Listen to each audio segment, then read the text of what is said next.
Le 27 mai 2022, Kay Baker, une enseignante en mathématiques âgée de 43 ans, passe la soirée dans un bar avec son conjoint Matthew Terry, une copine à elle, Kelly Andrew, et le mari de cette dernière qui s'appelle Sean, à Lysia, en Floride. La soirée se passe bien et à 23h30, Kay Baker et Matthew Terry décident de rentrer chez eux, à Kitteridge Drive. Le lendemain, Kelly Andrew tente de joindre son ami, mais personne ne répond. Et pour cause, le corps sans vie de Kay a été retrouvé dehors par des voisins au beau milieu de la nuit. Alors que s'est-il passé justement dans la nuit? Une fois de plus, les images de vidéosurveillance vont aider les enquêteurs à comprendre ce qui a conduit à ce drame.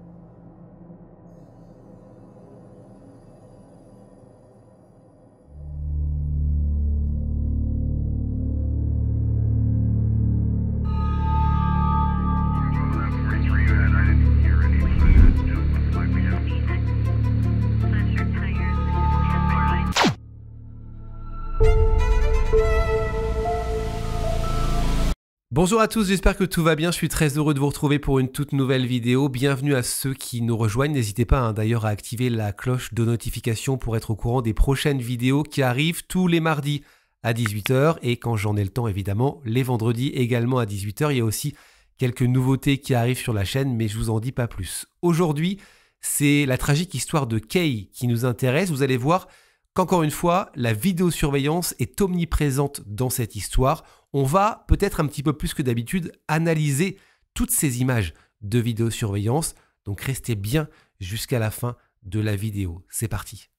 Kay Elizabeth Empey est née aux États-Unis dans l'État du Michigan, à Lansing précisément, le 29 avril 1979. Elle passe une enfance heureuse dans cette ville, dans cet État qu'elle aime tant, auprès de ses parents, Mignon et David Empey, et ses deux sœurs Carrie et Paola, et de son frère Joe.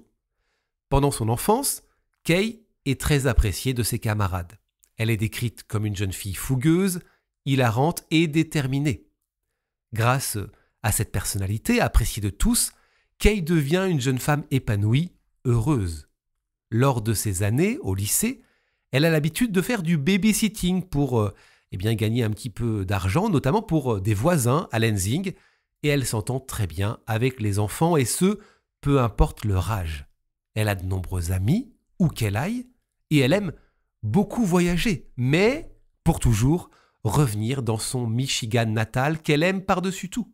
C'est d'ailleurs dans le Michigan qu'elle rencontre un homme, Matthew Terry, alors qu'elle a environ 23 ans. Il est lui aussi né à Lansing, et Matthew et Kay sortent quelque temps ensemble. C'est un amour de passage, et ça ne dure pas très longtemps. En plus, Matthew est militaire, il est dans la marine et Kay n'a pas forcément envie de fonder une famille avec un homme souvent absent. Bref, leur relation s'arrête assez rapidement. Quelques années plus tard, elle rencontre un autre homme avec lequel ça devient beaucoup plus sérieux rapidement, Kevin Baker. Kay tombe très vite amoureuse de lui et elle l'épouse d'ailleurs quelques années plus tard. Kay et Kevin fondent une famille et sont très heureux ensemble lors de la naissance de Mason, leur premier fils, puis de Nicholas, leur second fils. Malheureusement, au bout de quelques années, comme ça arrive de temps en temps, le couple bat de l'aile. Kay et Kevin Baker décident alors de se séparer. Mais au moment où l'histoire se passe, Kay n'est pas encore divorcée officiellement. Quelque temps après cette séparation, Kay retrouve celui qui est devenu désormais un ancien marine, Matthew Terry. Ils commencent tous les deux à se rappeler le bon vieux temps passé ensemble. Mais ça ne va pas vraiment plus loin puisque Matthew est à ce moment-là en couple avec une autre jeune femme qui s'appelle Michelle Rogers. Mais en 2017, Matthew Terry a quelques déboires avec la justice. Il est soupçonné, écoutez bien, d'avoir été violent avec sa petite amie du moment, Michelle. Il est même soupçonné de l'avoir poignardée à plusieurs reprises lors d'une dispute sur fond de jalousie. Kay est assez surprise de ce qui s'est passé. D'ailleurs, elle témoignera en faveur de Matthew lors de son procès. Pour elle, il n'est pas violent. Elle est l'une de ses anciennes compagnes, elle peut le confirmer. Matthew n'a jamais été violent avec elle, à l'époque en tout cas. Mais ce témoignage ne suffit pas et Matthew est condamné à une peine de 10 ans de prison. Il va faire ses 10 ans de prison, Kay ne le raye pas pour autant de sa vie et les deux anciens amoureux commencent à s'envoyer des lettres depuis le centre pénitentiaire dans lequel Matthew est enfermé. Des lettres dans lesquelles ils le disent. Ils espèrent bien se retrouver après sa sortie de prison. Une sortie de prison qui arrive d'ailleurs plus tôt que prévu puisque Matthew Terry est finalement placé en liberté conditionnelle un peu plus de 3 ans après sa condamnation en 2021. À ce moment-là, Kay Baker est en Floride. Elle s'est installée là-bas et a trouvé un emploi au sein d'une école primaire publique qui s'appelle la Cypress Creek Elementary School, dans le comté d'Hillsborough, à Ruskin. Je vous rappelle que plus jeune, Kay faisait du babysitting et avait un très bon feeling avec les enfants, et c'est toujours le cas. Kay s'est donc, naturellement, vous le comprenez, tournée vers l'enseignement en primaire, et elle enseigne les sciences et les mathématiques aux élèves de 3e année, c'est-à-dire l'équivalent du CE2 en France. Lors de sa sortie de prison en 2021, Matthew Terry décide de quitter lui aussi son Michigan natal pour s'installer en Floride. Il a l'espoir de se remettre avec Kay. Et ça fonctionne.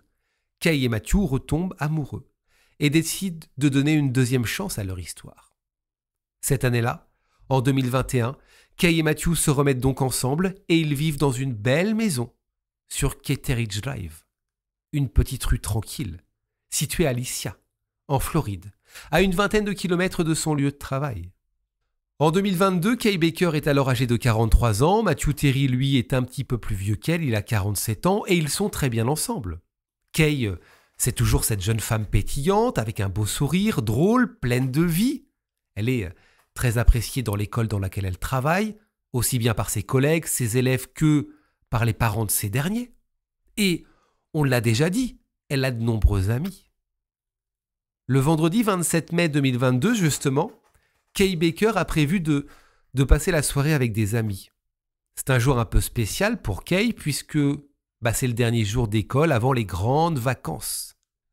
À la Cypress Creek School, les élèves sont en grandes vacances aux alentours du 25 mai et reprennent l'école aux environs du 15 août. Donc, vous voyez, les grandes vacances, là, sont sur le point de démarrer. Le vendredi 27 mai, donc, après sa journée de travail à l'école, aux alentours de 19h, elle se rend au Landing Bar and Grill, situé au 4351 Lynxport Trail, à Valrico, soit à environ 5 km de chez elle, afin de fêter le début des grandes vacances. Et elle est accompagnée d'ailleurs de Matthew Terry, son petit ami. Ils sont ensemble à ce moment-là depuis environ 6 mois, avec qui bien sûr elle aime passer du temps. Sur place, les deux amoureux retrouvent comme prévu un couple d'amis, les Andrews. Kay Baker est en fait très amie avec Kelly Andrews, c'est même sa meilleure amie, et elle est aussi venue avec son mari, Sean. Les 4 amis passent donc une bonne soirée dans le bar, ils sont d'ailleurs, regardez, filmés par les caméras de vidéosurveillance, et tout a l'air de très bien se passer.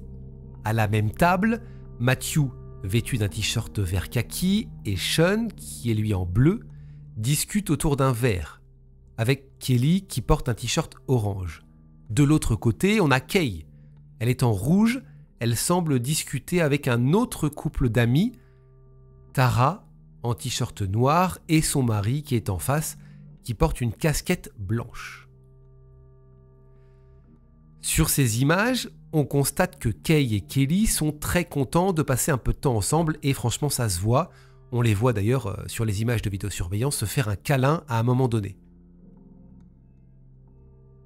On peut y voir aussi Matthew Terry qui passe juste derrière elle à ce moment-là.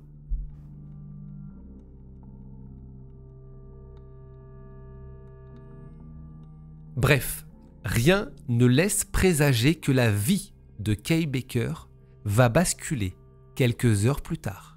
Parce que dans la nuit du 27 au 28 mai à minuit 29 précisément, donc vous le voyez quelques heures après ces images, le 911 reçoit un appel d'urgence de Ruth Figgins. Ruth Figgins, C'est la voisine de Kay Baker et Matthew Terry. County Fire Rescue, what's the address of your emergency? It's 6211 Kite Ridge Drive. Tell me what happened. Lacerate cuts.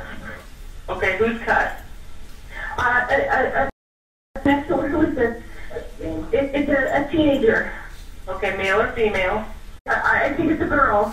Do you know what happened? I don't know. My husband heard someone screaming and then we came outside. Ma'am, do you know if this person was assaulted? I don't know. We just came outside. They have a major wound to their neck and they're struggling to breathe. Is she breathing? I don't see any breath. Yes, but struggling. I don't know who this person is. My daughter thought it was the little girl next door, but it's not. Ma'am, is the blood spurting or pouring out? No, it's all over the ground. Okay, but is it spurting out or pouring out of the person? It may have already. I don't think this person has any more blood. It looks like a knife wound. En réalité, Ruth Figgins n'est pas proche du corps de la victime à ce moment-là, c'est ce qu'on comprend avec la suite de cet appel. C'est son mari en fait, Jonathan, qui est sur place en train de s'occuper d'elle. Ruth, elle, est au milieu de la rue, elle attend de voir les secours arriver pour leur faire signe et les diriger vers là où on a retrouvé ce corps. Et ce dont elle ne se rend pas compte en fait, étant donc loin du corps, c'est qu'il ne s'agit pas du corps d'une adolescente comme elle le dit lors de l'appel, mais de celui couvert de sang de Kay Baker, sa voisine. Et lorsque les secours arrivent, la découverte est glaçante. Kay Baker, 43 ans, mère de 2 enfants et enseignante donc sans histoire, a été poignardée à plusieurs reprises au niveau du cou. Elle a perdu énormément de sang. Et malheureusement, il est déjà trop tard.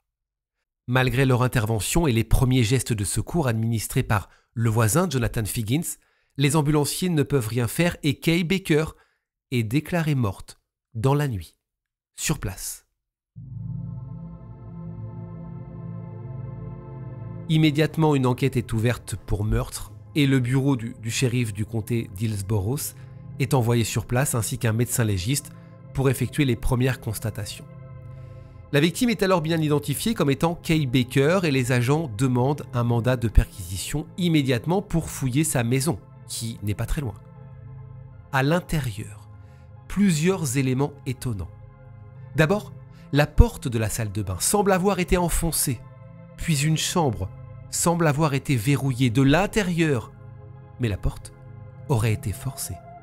D'ailleurs, la fenêtre de cette chambre est ouverte quand les policiers fouillent la maison, ce qui indique que quelqu'un qui était peut-être enfermé à l'intérieur de la chambre est peut-être sorti par cette fenêtre. Tout ça est retranscrit sur le rapport criminel rédigé par les policiers envoyés sur place. Il est également inscrit que les agents remarquent que des gouttes de sang laissent une traînée depuis l'endroit où se trouve le corps de Kay et en direction de l'arrière-cour. Au fur et à mesure qu'ils suivent ces gouttes de sang, ils se rendent compte qu'elles deviennent de plus en plus grosses, comme si quelqu'un perdait de plus en plus de sang dans cette direction. Et ces gouttes de sang traversent une ligne d'arbres derrière la résidence, au niveau de la Lysia Pinecrest Road. Les agents continuent alors de suivre la traînée de sang le long de la Lysia Pinecrest Road, pendant environ une centaine de mètres en direction du sud. C'est ce qui est écrit sur le rapport criminel de la police du comté d'Hillsborough après son intervention sur place. À ce moment-là, les agents font appel à une brigade canine pour suivre les gouttes de sang qui sont un peu moins visibles le long de cette route. Un premier chien n'a lui aucune difficulté à suivre les traces sur environ 100 mètres avant de tomber sur une flaque de sang le long des arbres. Et un autre chien parcourt cette ligne d'arbres, envahi par la végétation, et tombe facilement sur un homme couché sur le dos qui tente visiblement de se cacher dans les arbres. Cet homme est simplement vêtu d'un t-shirt et d'un slip, des vêtements qui sont imbibés de sang. Mais ce n'est pas tout parce que les agents remarquent également qu'il a des coupures au niveau du cou et 2 autres sur les mains et sur les doigts. Des blessures qui ne semblent pas très graves et qui ne mettent pas sa vie en danger.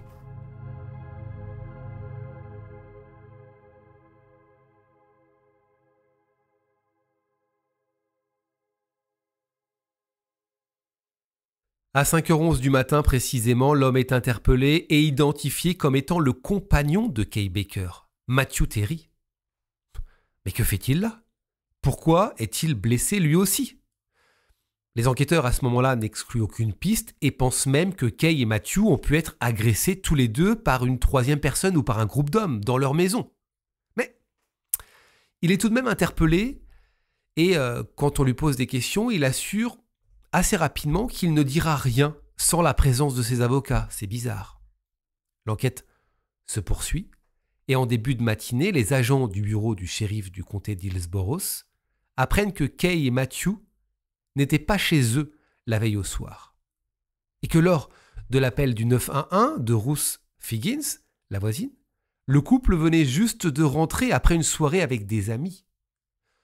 En analysant le téléphone de Kay, les enquêteurs s'aperçoivent qu'elle a appelé l'une de ses amies, Kelly Andrew, à 23h48, et que l'appel a duré 1 minute. Puis, elle lui a envoyé un message, un texto, à 23h56.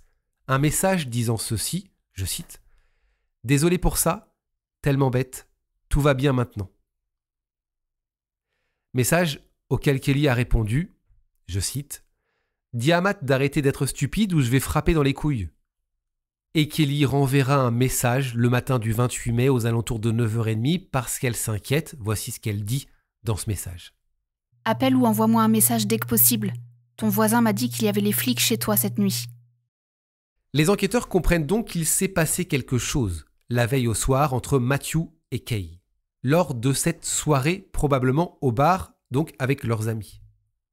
Et que Kelly Andrew est au courant de quelque chose, en tout cas elle a peut-être vu quelque chose au bar. Et effectivement, lorsqu'ils se rendent chez Kelly Andrew le samedi matin pour l'interroger, elle leur confirme qu'elle a bel et bien passé la soirée, donc la veille, au Landing Bar & Grill avec son mari Sean, leurs amis Kay et Matthew et un autre couple d'amis entre 19h et minuit environ. Et elle explique que Kay et Matthew ont quitté les lieux, eux, vers 23h30. Kelly Andrew va plus loin et raconte aux enquêteurs qu'il s'est passé des petites choses durant cette soirée. Elle explique qu'il y a eu plusieurs petites crises de jalousie de la part de Matthew envers Kay. Apparemment, Matthew aurait reproché à Kay certains comportements avec des hommes lors de la soirée. D'abord, il lui aurait reproché d'avoir été proche de Nick. Nick, c'est un voisin du couple qui travaille au Landing Bar & Grill et avec qui Kay a parlé brièvement en se rendant aux toilettes aux alentours de 21h59. Alors, regardez les images de vidéosurveillance. Je sais qu'il est inscrit AM sur la vidéo qui correspond au matin aux États-Unis, mais les images, je le précise, je le confirme, ont bien été prises dans la soirée. À mon avis, c'est une erreur d'horodatage.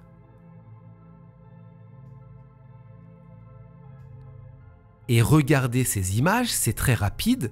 On voit Kay effectivement parler avec Nick et poser furtivement la main sur sa cuisse. C'est ce premier comportement que Matthew va reprocher à Kay lors de cette soirée selon Kelly Andrew. Deuxième événement qui est donc rapporté par Kelly et qui n'a pas plu à Matthew, attention encore une fois c'est rapide, il lui reproche d'avoir dansé avec un autre homme. Ça se serait passé juste quelques minutes après l'histoire de la main sur la cuisse de Nick à 22h01. Alors que Kay, regardez, ressort des toilettes, elle croise son amie Kelly et effectue quelques mouvements de danse avec elle avant de lui faire un câlin. On a déjà vu la scène tout à l'heure, rappelez-vous. Je ne sais pas si vous l'avez remarqué tout à l'heure, mais à ce moment-là, un homme avec un maillot de baseball blanc passe derrière les filles et semble se moquer gentiment d'elles en dansant brièvement aussi, exactement au moment où Matthew Terry sort lui aussi des toilettes.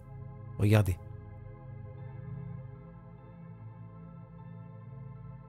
C'est très rapide.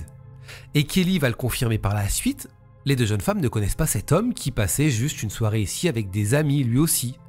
Il est passé à ce moment-là, il a vu Kay et Kelly danser, il a dansé très rapidement en passant à côté d'elle, mais pour se moquer d'elle comme peut-être n'importe qui l'aurait fait voilà, parce que c'est une soirée où tout le monde s'amuse. Et Matthew, lui, sortait des toilettes et a vu cet épisode se faire, mais encore une fois qui est un épisode complètement anecdotique. Mais ça, Matthew ne l'a pas supporté. Pour lui, sa petite amie Kay a dansé avec un autre homme à ce moment-là, et il n'arrive pas à le digérer. Et pourtant, les enquêteurs analysent attentivement le reste des images de la soirée. Et Kelly le confirme également, à aucun autre moment, Kay n'a dansé avec un homme dans ce bar.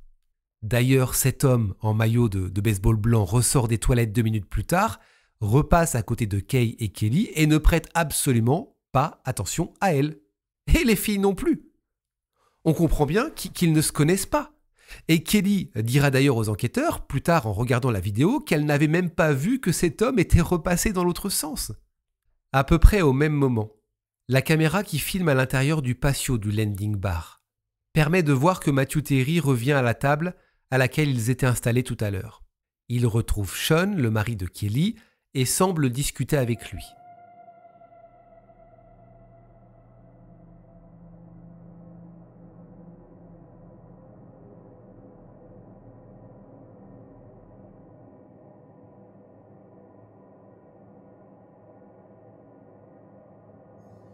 Puis il se relève, semble aller voir vers l'intérieur du bar, certainement pour vérifier que Kay est toujours là, puis revient s'asseoir.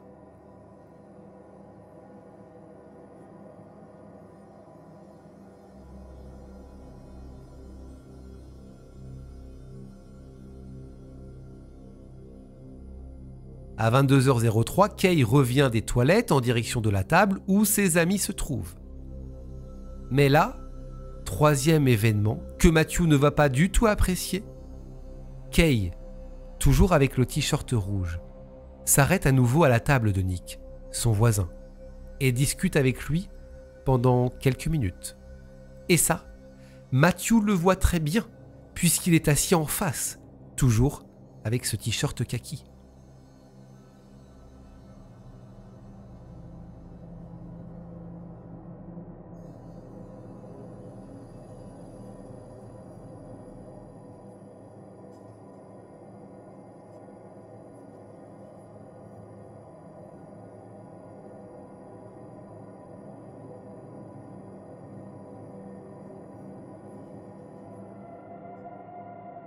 À ce moment-là, on voit bien que Matthew ne discute plus avec Sean.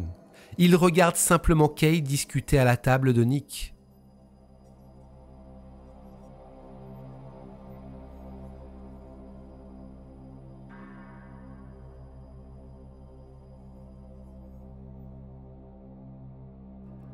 À 22h05, alors que Kay est toujours en train de discuter avec son voisin, Kelly revient des toilettes et s'installe à nouveau à la table, à côté de son mari Sean. Elle porte toujours un t-shirt orange. À 22h06, Matthew se penche en avant et semble s'adresser à Kelly. À ce moment-là, Kelly dira plus tard que Matthew lui a demandé avec qui Kay dansait un peu plus tôt. Kelly lui aurait alors répondu qu'elle ne dansait pas avec cet homme, qu'il était juste passé, mais Matthew aurait insisté, disant qu'il voulait, je cite, « protéger sa reine et son royaume ». Ce à quoi Kelly lui aurait répondu d'arrêter d'être jaloux. Pendant cette conversation, Kay est toujours en train de parler à la table de son voisin Nick. Elle rit, elle a l'air très heureuse de l'ambiance de cette soirée. Aux alentours de 22h09, Matthew se lève et va chercher lui-même sa petite amie Kay à la table de Nick. En fait, il lui apporte son verre, Kay lui met le bras autour du cou et l'embrasse.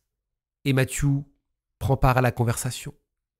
Tout a l'air d'aller à ce moment-là. On comprend que Matthew tente de faire revenir Kay près de lui, mais il n'a pas l'air en colère, en tout cas, c'est pas l'impression qu'il donne à ce moment-là. Et Kay, en plus de ça, est plutôt tendre avec lui. Elle pose plusieurs fois son bras autour de ses épaules, lui frotte le dos. Bref, rien ne laisse penser qu'une dispute se prépare.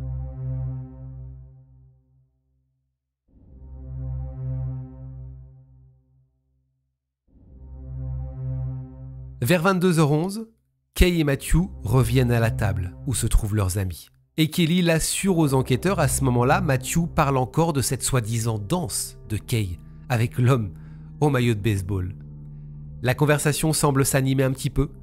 Kelly intervient pour C'est ce qu'elle dira plus tard, réexpliquer à Matthew que l'homme au maillot de baseball est simplement passé derrière elle en dansant, qu'elles n'ont rien cherché. Elle refait d'ailleurs le mouvement de danse en question, regardez. Puis la conversation se termine vers 22h14 et Kelly dira plus tard que cette histoire de danse ne sera plus remise sur le tapis de toute la soirée. Matthew semble être passé définitivement à autre chose, enfin. À 23h30, alors qu'il s'est passé plus d'une heure depuis la conversation, il ne reste plus que Kelly, Sean, Kay et Matthew autour de la table. Puis à 23h37, Kay attrape son sac à main, semble parler encore avec Nick, le voisin, regardez.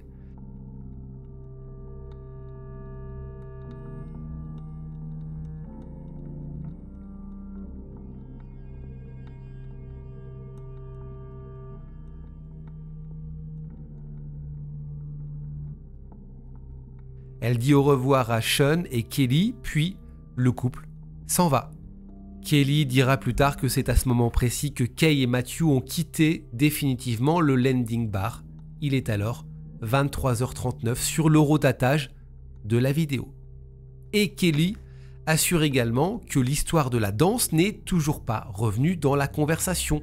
Matthew, encore une fois, semble être définitivement passé à autre chose. Et pourtant, seulement 10 minutes après le départ de Kay et Matthew, Kelly reçoit un appel sur son téléphone portable. On le voit sur les images, regardez, à 23h48. Kelly reçoit bien un appel. Elle assure aux enquêteurs plus tard qu'à ce moment-là, c'est Kay Baker qui l'appelle. Elle est dans la voiture en route pour rentrer chez eux.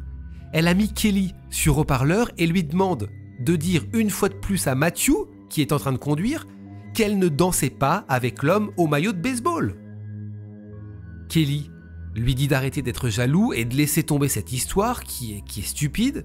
Elle reçoit alors un message de Kay presque 10 minutes plus tard, à 23h56, message dont on a parlé plus tôt, disant « Désolé pour ça, tellement bête, tout va bien maintenant ». Lorsque les enquêteurs viennent interroger Kelly sur cette soirée, donc le samedi matin, après la mort de Kay, Kelly leur raconte toute cette histoire. Pendant qu'elle raconte tout ça aux enquêteurs, elle le reprécise, à aucun moment, Matthew ne s'est énervé.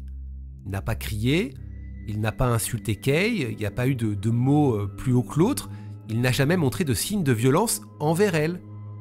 Et à part le fait qu'il insiste à plusieurs reprises sur cette histoire de danse, rien ne pouvait penser qu'il allait s'en prendre physiquement à Kay.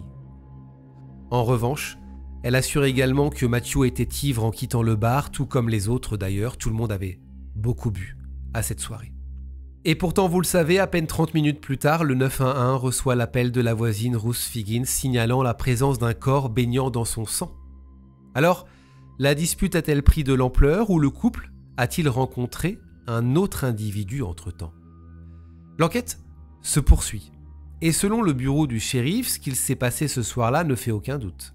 L'état d'ébriété de Matthew, son passé violent avec son ancienne petite amie, Michelle Rogers, le fait qu'il n'ait pas digéré cette histoire de danse de toute la soirée, l'appel de Kay à Kelly à 23h48, soit quelques minutes avant la mort de Kay, les traînées de sang jusqu'au buisson où Matthew est retrouvé, et le fait qu'ils disent immédiatement ne pas vouloir parler sans la présence de ses avocats, laisse très peu de doute.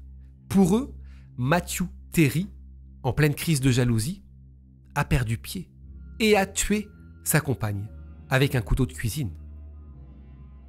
À cause de 5 secondes de danse improvisée dans un bar à côté d'un inconnu. Matthew Terry est donc officiellement poursuivi pour le meurtre de Kay Baker. Et son procès se déroule en novembre 2022. Suite aux différents témoignages, au visionnage des images de vidéosurveillance et des images des caméras des policiers lors de son arrestation, Matthew Terry est reconnu coupable du meurtre de sa petite amie, le 28 mai 2022, aux alentours de minuit et demi. Il est condamné à la prison à perpétuité. En décembre 2022, Matthew Terry a demandé un nouveau procès, prétextant que son avocat lui aurait menti lors de son premier procès sans qu'on ne sache vraiment à quel sujet. Mais le juge, Christopher Sabeya, a rejeté cette requête. Au moment du bouclage de cette vidéo en 2024, Matthew Terry est toujours emprisonné au sein de l'établissement correctionnel de Hardy.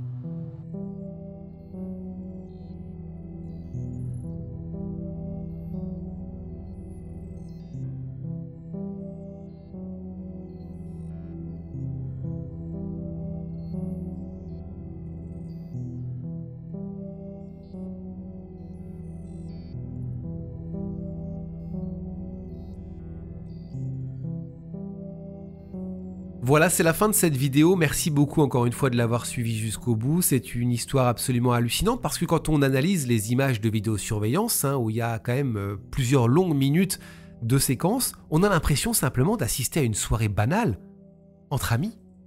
Rien ne laisse présager qu'un drame va arriver après cette soirée. C'est ça qui est absolument hallucinant. Le comportement de cet homme est absolument immonde. Et encore une fois, ça montre que quand on est face à des pervers narcissiques, quand on est face à des hommes qui pensent que tout leur est dû, que tout leur appartient, il y a un vrai danger. Et le passé de ce Matthew aurait dû malheureusement alerter cette pauvre Kay Baker. C'est une histoire bien triste, comme il en arrive malheureusement tant d'autres. Donc faites attention à vous, prenez soin de vous. Encore une fois, je le dis, je ne suis pas là pour donner des leçons ni quoi que ce soit, mais faites attention aux signes aussi. Je m'adresse essentiellement, en tout cas surtout aux femmes, faites attention aux signes et n'ayez pas peur de signaler quoi que ce soit ou de partir tant qu'il est encore temps, si je peux me permettre de dire quelque chose. On se retrouve bientôt pour une autre vidéo qui arrive évidemment très vite et n'oubliez pas, la vérité n'est jamais très loin. Salut.